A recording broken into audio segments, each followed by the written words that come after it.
असदुद्दीन ओवैसी सरकार पर भरोसा क्यों ना करें?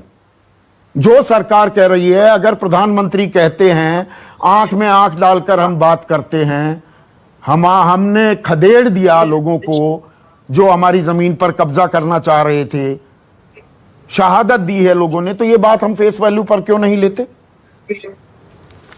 सबसे पहली बात तो यह है कि प्रधानमंत्री ने जो ऑल पार्टी मीटिंग में बयान दिया वो सरासर गलत और झूठ बयान था। मैं उसको झूठ क्यों कहता हूं, जरा सुन लीजिए।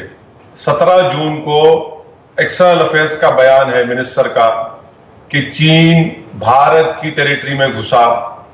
20 जून का बयान है, 25 जून का बयान है, ministry of external affairs foreign minister का बयान है।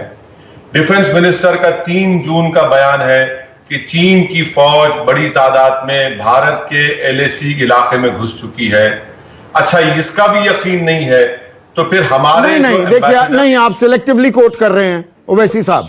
प्रधानमंत्री ने जो बयान दिया सर्वदलीय बैठक में, उसके बाद अगले दिन बयान जारी किया प्रधानमंत्री कार्यालय ने कि प्रधानमंत्री ने जो बयान दिया कि ना कोई घुसपैठ हुई है, ना हो रही है, ना किसी पोस्ट पर कब्जा हुआ है, ये 15 और 16 जून की दरमियानी रात की हकीकत बयां की प्रधानमंत्री ने। देखिए, आपको मैं इसलिए मुझे मुकम्मल करने दीजिए कि हमारे भारत के जो एम्बेसडर हैं, उन्होंने जो पीटीआई को इंटरव्यू दिया, उन्होंने क्या ये नहीं कहा कि चीन को अपनी फौज को भारत के इलाके से हटाना चाहिए? अब बताइए कि प्रधानमंत्री सच कह रहे थे या हमारा जो नहीं, वो 15 और 16 की बात कह रहे थे। नहीं, सुनिए, नहीं, उन्होंने 15-16 का जिक्र नहीं किया, बल्कि 15, अगर आप 15-16 की पे इसरार कर रहे हैं तो ऑल पार्टी मीटिंग से पहले जो हमारे कमांडर लेफ्टिनेंट जनरल की मीटिंग हुई थी चीन के मेजर जनरल के साथ, वो तो सिर्फ गलवान वैली के ऊपर डिसएंगेजमेंट हुआ था। जब डिसएंगेजमेंट की बात हमारी सरकार ने की है तो फिर कैसे हमारे सिपाही मारे गए 20? और हमारा सवाल यह है कि जो हमारे सिपाही 20 मारे गए वो भारत की टेरिटरी पर नहीं मारे गए थे क्या?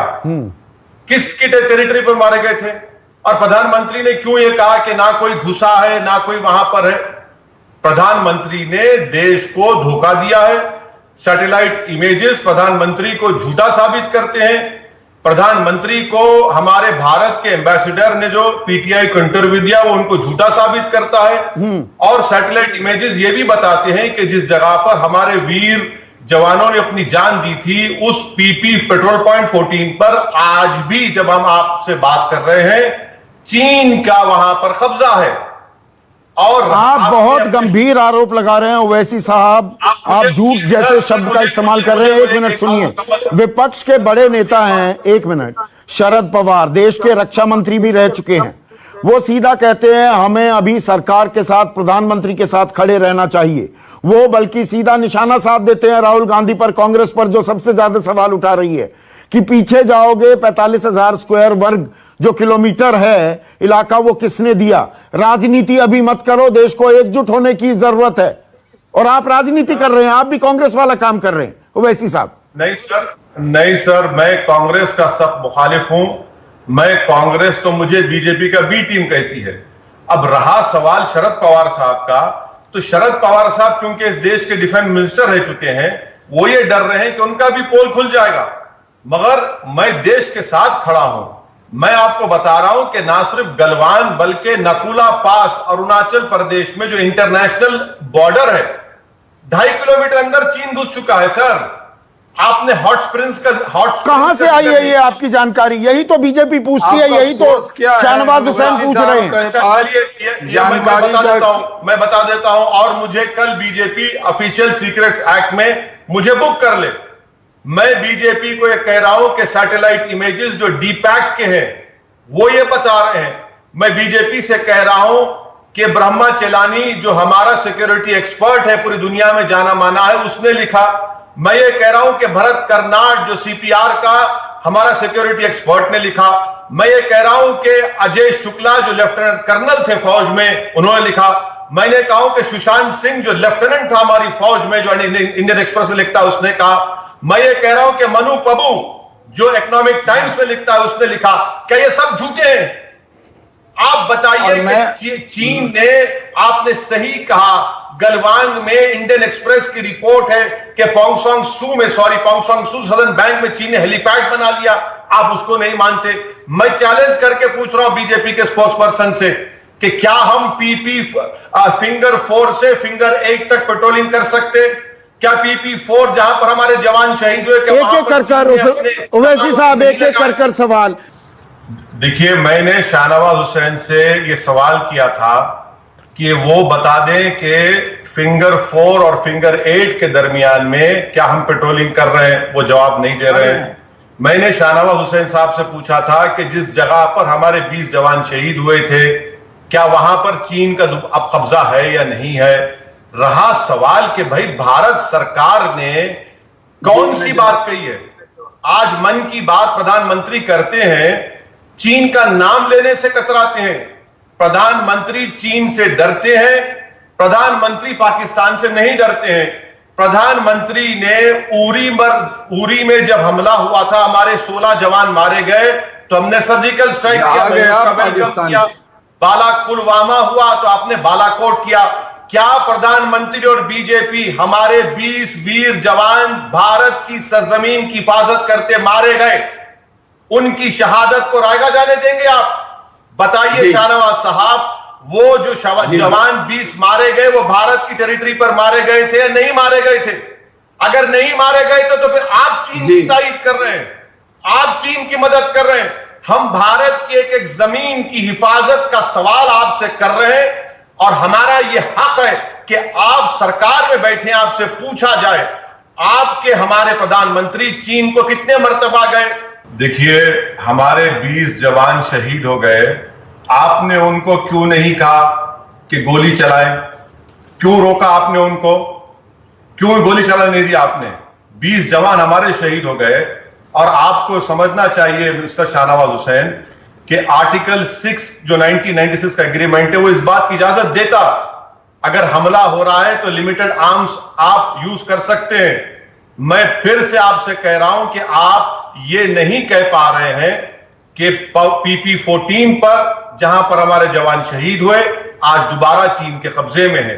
आप इस बात को मानने को तैयार नहीं है मिस्टर शाहनवाज हुसैन कि डेप्सांग में 15 किलोमीटर अंदर चीन की फौज हमारे टेरिटरी में घुस चुकी है, और आपकी सरकार, पहली मर्तबा ऐसा हुआ है कि भारत के टेरिटरी में आप लोग एक बफर जोन बना रहे हैं।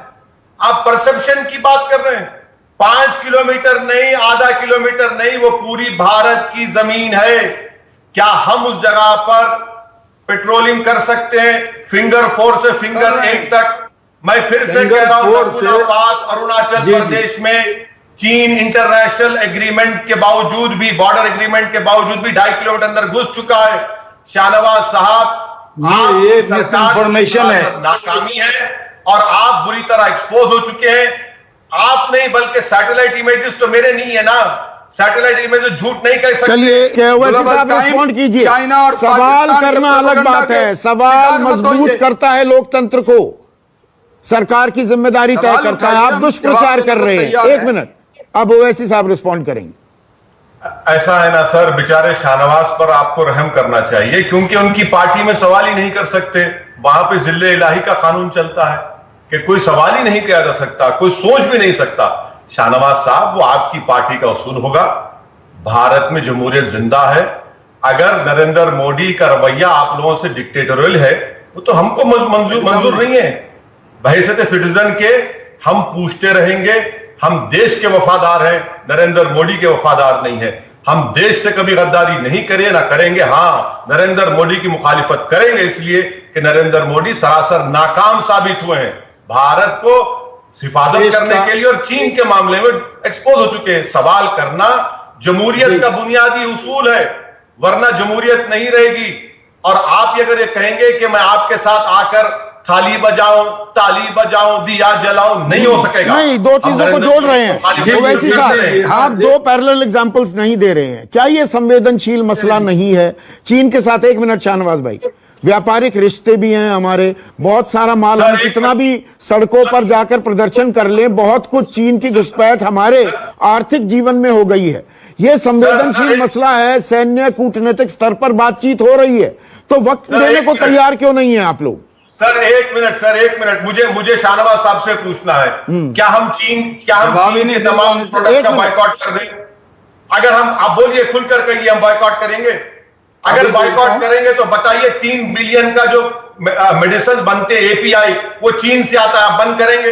अगर आप बायकॉट की बात करते हैं, आपके लोग निकलकर चीन के प्रोडक्ट जलाते हैं शाहनवाज साहब, तो पीएम केयर्स फंड में, वो तो कर दीजिए। आप सुनिए, पीएम केयर्स फंड में Xiaomi ने 10 करोड़ रुपए दिए, चीन की कंपनी है, मेरी नहीं है। OPPO 1 करोड़ 1 करोड़ दिया पीएम केयर्स में, हुआवी 7 करोड़ दिया, OnePlus 1 करोड़ दिया, टिकटॉक 30 करोड़ रुपए, और आप कह रहे हैं कि चीन का बायकॉट करना चाहिए। शाहनवाज साहब, आपका चीन से हम 17 बिलियन डॉलर्स का एक्सपोर्ट करते हैं, इंपोर्ट हम करते हैं 65 बिलियन डॉलर्स का, बंद करिए ना।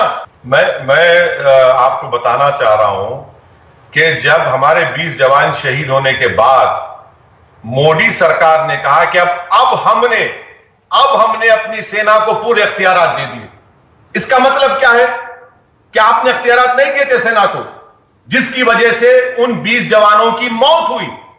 उन मौत की जिम्मेदार ये मोदी सरकार है। और मैं फिर से कह रहा हूं शाहनवाज साहब, आप पढ़ के नहीं आए आर्टिकल सर, हमने जो 1990, देखिए आप जो बोले थे नहीं बोला मैं, आर्टिकल 6 ऑफ 1996 का एग्रीमेंट कहता है, यही चीन और भारत का एग्रीमेंट, कि अगर हमला होगा तो लिमिटेड आर्म्स में जवाब दिया जा सकता है।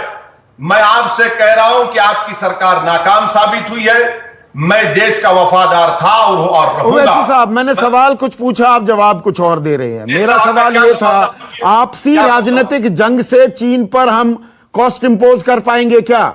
यहां राजनीतिक तू मैं जूतम पैजार हो रहा है। जवाब हमें, सबक हमें सिखाना है चीन को, हम आपस में सबक सिखा रहे हैं। देखिए सर, यह मामला ऐसा है कि अगर इनसे सच्चाई को पूछा जाए तो बीजेपी कहती है कि झूठ पर यकीन करो और सच्चाई की तहकीक करो। हम ये नहीं चाहते। सैटेलाइट के इमेजेस ना न्यूज 24 के, ना ओवैसी के, ना शाहनवाज के, सैटेलाइट के इमेजेस बता रहे हैं। ये लोग यकीन नहीं करना चाह रहे और देश की जनता को झूठ कह रहे हैं। जब अगर नहीं घुसे तो फिर हमारे जवान कैसे मारे गए, और अगर घुसे तो फिर, अगर नहीं, वहां पर नहीं है तो फिर सैटेलाइट इमेजेस ये क्यों बता रहे हैं?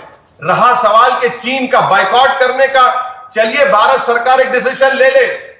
मैं आपसे कह रहा हूं कि आज पहली मर्तबा आज भारत और चीन जंग के करीब पहुंच चुके हैं। ऐसे हालात वहां पर पैदा हो चुके हैं।